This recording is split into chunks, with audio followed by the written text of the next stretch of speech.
right, guys, it looks like crisis averted. So Cub has developed what started as a fairly slow leak. I would start seeing oil, a little bit of oil on the windscreen, a little bit of oil when I would take the cowling off. I'd see a little bit of oil where I normally wouldn't, and it was a very, very light mist.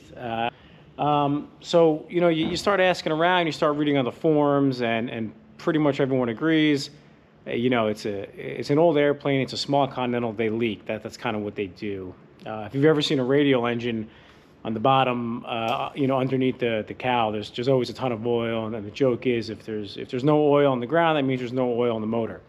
But this is not a radial, this is just a small Continental. So a little bit of oil is normal, but it got worse. And what's kind of funny, I don't know if funny is the right word, but, you know, at the airlines, if you notice something that's out of the ordinary, I call maintenance right away. I mean, there's an engineering department, there's 24/7 maintenance. You call them out to the jet, and they're up on the jetway at the airplane in a matter of minutes. And you put it in the book, and whether it's a $50,000 fix, a $100,000 fix, or a simple reset, it's really not your problem. And when I say not your problem, you're not going to be without an airplane because they could swap it. And it's not going to cost you money because it's the company airplane, right? So with your own airplane, I think subconsciously it's just a little different, especially because this airplane is not like the Airbus. It's not going to tell you when something's wrong. The Airbus will give you a master caution, master warning, or an advisory message that something's not right. Here's an example, fault light in pack 1. And if you have an engine fire, not only does it tell you have an engine fire, but it tells you exactly what to do to fix it.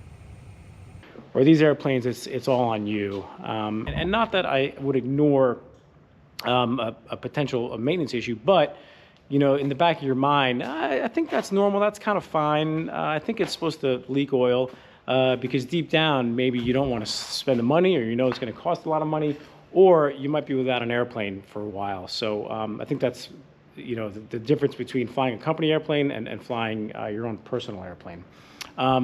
So anyway, I washed down the whole engine, cleaned it here, cleaned up all of the pushrod tubes. This is the new pushrod tube, so you'll be able to see that. So here's a good example. Here's the new pushrod tube here.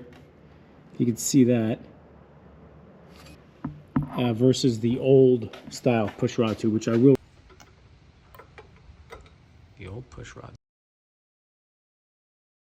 replace, but for now we only did the one cylinder.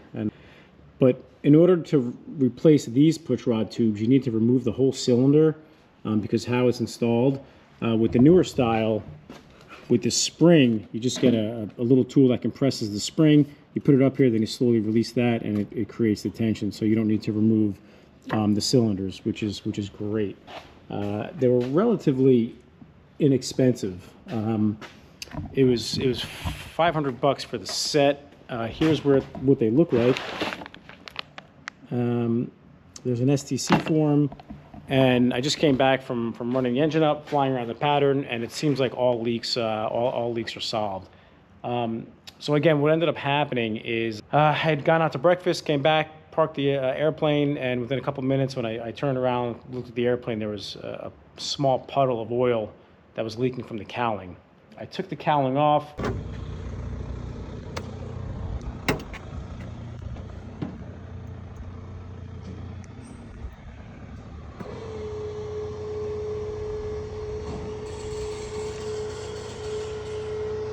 And there was oil everywhere.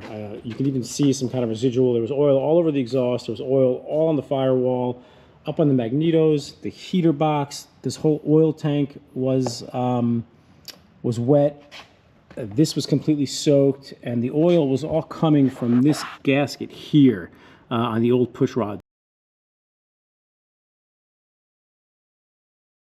tube. So I installed the new one, and all is well. The other thing, which is awesome about this whole situation, is my hangar neighbor is an A&P, and he was going away for about a month for some TDY work. And he said, hey, if you want to hop by the airport on Sunday, we'll take a look at it and see if we can install one of the pushrod tubes. And then when I get back, we'll do the other 3. If he wasn't around, if he wasn't willing to help me, the airplane would have been sitting for not only a month, would have had to have called my regular A&P, who's incredibly busy because he's good, which is a good thing. The airplane would have been down for a month. All in all, it ended up a really minor inconvenience, and I really should have just fixed it earlier. You know, it started out small and got bigger and bigger and bigger. It could have been a lot worse. The airplane could have been down for a lot longer than one day, and it would have cost me a lot of money and probably my marriage. I'm just kidding. So what I thought was going to be the rest of October and the beginning of November without an airplane ended up just being 1 or 2 days without the airplane until my buddy helped me fix it.